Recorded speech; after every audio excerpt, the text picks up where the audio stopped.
Assalamualaikum warahmatullahi wabarakatuh. Hi everyone, saya Pak Heri Rahmat. Kadang-kadang mahasiswa lebih suka manggilnya Pak Hemat. Lebih enak manggilnya aja lah, biar lebih bersahabat juga.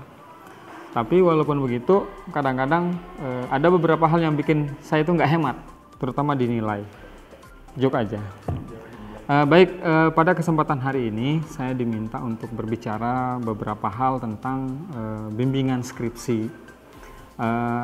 Dalam melakukan bimbingan skripsi, ada beberapa hal yang harus diperhatikan supaya mahasiswa TBI khususnya bisa melaksanakan bimbingan ini dengan berhasil. Karena bagaimanapun juga, skripsi ini adalah salah satu hal yang sulit dilakukan oleh mahasiswa karena mahasiswa pada umumnya tidak pernah melakukan yang namanya skripsi, sehingga untuk melaksanakan bimbingan skripsi itu menjadi hal yang dikatakan sulit. Nah, untuk bisa melampaui kesulitan dalam bimbingan skripsi, ada beberapa hal yang perlu diperhatikan supaya bimbingan skripsi itu menjadi lebih mudah.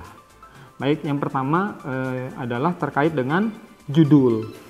Ketika mahasiswa itu sudah memiliki judul, artinya judulnya sudah masuk dari jurusan, maka hal yang berikutnya perlu diperhatikan adalah judul tersebut harus dikonsultasikan dulu kepada pembimbing.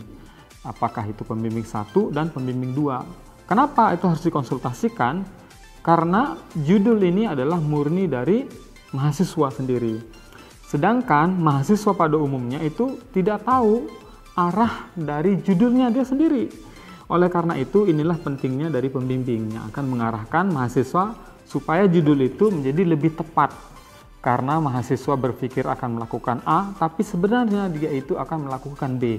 Sehingga judul yang tadinya kisaran, katakanlah dia akan meneliti tentang speaking, tapi ternyata lebih tepat meneliti tentang vocabulary. Nah, oleh karena itu konsultasikan judul dulu, baik ke pembimbing 1 maupun ke pembimbing 2. Nah, setelah judul itu clear, hal yang perlu dilakukan oleh mahasiswa adalah membuat draft proposal. Kenapa draft proposal tidak langsung ke proposal sekalian? Karena draft proposal ini akan menggambarkan seberapa baik mahasiswa ini mengembangkan ide tentang rencana penelitiannya. Sehingga kalau membuat proposal itu akan butuh waktu yang jauh lama karena proposal itu terdiri dari beberapa bagian yang terikat satu sama lain. Bab 1 tentang pendahuluan, bab 2 tentang literatur, bab 3 tentang metode penelitian. Kalau ini dijadikan satu, maka akan membutuhkan waktu yang sangat lama, sangat panjang karena ini adalah hal yang baru buat mahasiswa. Oleh karena itu, sedapat mungkin sebelum masuk ke proposal, lebih baik mahasiswa membuat draft proposal dulu yang kisaran 5 atau 6 halaman dulu yang mencakup semua hal yang ada di proposal itu sendiri. Nah, setelah draft proposal ini disetujui oleh pembimbing, maka artinya pembimbing sudah menyetujui bahwa mahasiswa sudah punya gambaran akan melakukan proposal yang seperti apa, sehingga draft ini bisa dikembangkan menjadi proposal yang baik nantinya. Nah, setelah draft proposal ini dikembangkan menjadi satu proposal utuh, berikutnya harus diketahui tentang konsultasi proposalnya. Apakah proposal itu perlu dilakukan melalui offline atau secara online? Karena kita tahu di saat ini kita semua sedang menghadapi pandemi sehingga tidak memungkinkan untuk melakukan kontak langsung antara pembimbing dengan mahasiswa. Sehingga beberapa pembimbing itu menyarankan mahasiswa untuk melakukan bimbingan online.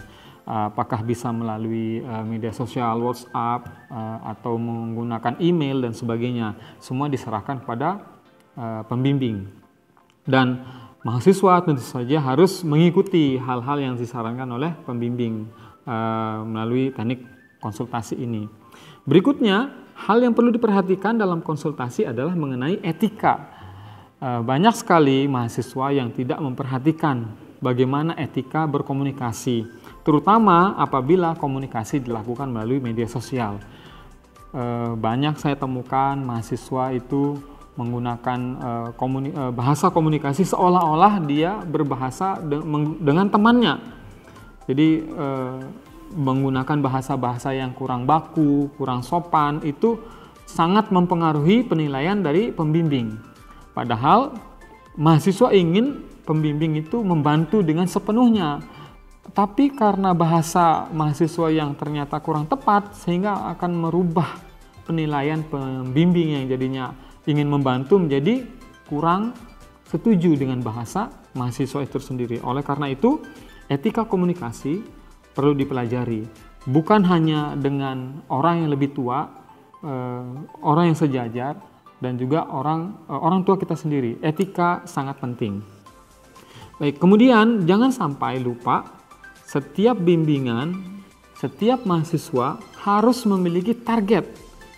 Target ini ditujukan supaya proses bimbingan ini tidak berjalan dengan tidak semestinya. Kalau ada target, maka mahasiswa akan memiliki